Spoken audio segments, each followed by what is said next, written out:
Hello there. Now, this will have the lefties and the mainstream press in a panic. Just watch this.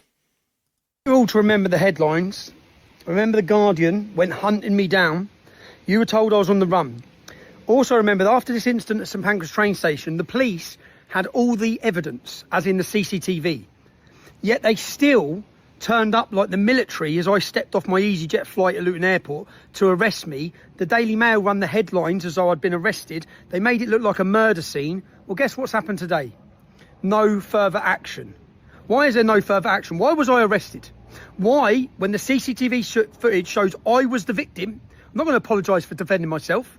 You come up to me, you threaten me, you try to assault me, you'll end up asleep on the floor. Yeah? I'm not going to apologise for that. Okay? Why was it portrayed to the public I was on the run?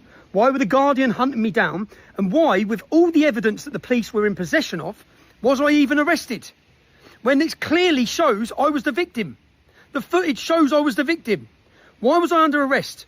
Why were the media campaign against me? Why were the lies put out to the public? And another question, why were the witness statements that were read out in the media, read the witness statements in the press, they were bullshit. They're lies. Said I was the aggressor. Unfortunately, the CCTV says the opposite. You lying. So I should be happy. Why am I happy? I was put through hell. I was targeted. I was attacked. I defended myself. And then the media spun it. The police spun it. Because I never should have been under arrest. Because they had all the evidence.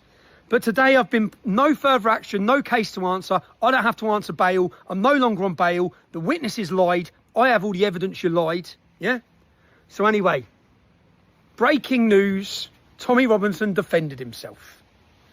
Roll on September 13th, a day for freedom.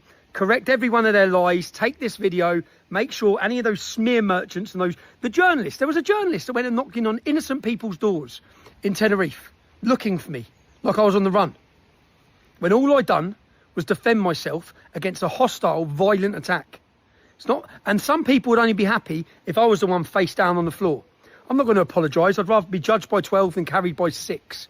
Come up to me, attack me, violently attack me. I'll put you to sleep. Good night. Well, there you have it. What do you reckon, Richard? Fantastic news. I mean, let's face it, none of us really doubted him in the first place. But the point here is that so many in the media and on social media on the left were there condemning him, had him fleeing the country, had the man on the run, demonised him as per effing usual. The usual culprits were there trying to destroy that young man. And it's starting to grind on the nation, I think.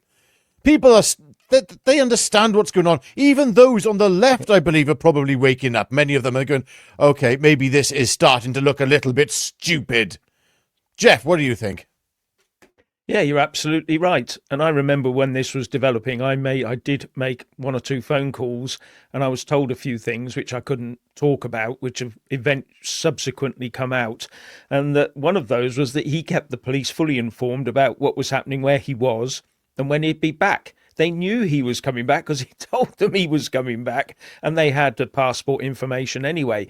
But as Tommy says, that film that they had showed him to be entirely innocent. So why were they?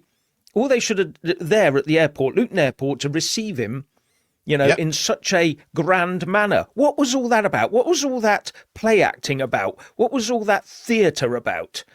There should have been a copper there with an apology saying, "Oh, here's your letter of no further action," and then that would have been the end of it. And they wouldn't have made him into a set. Well, they're making him into a martyr every time they do these things.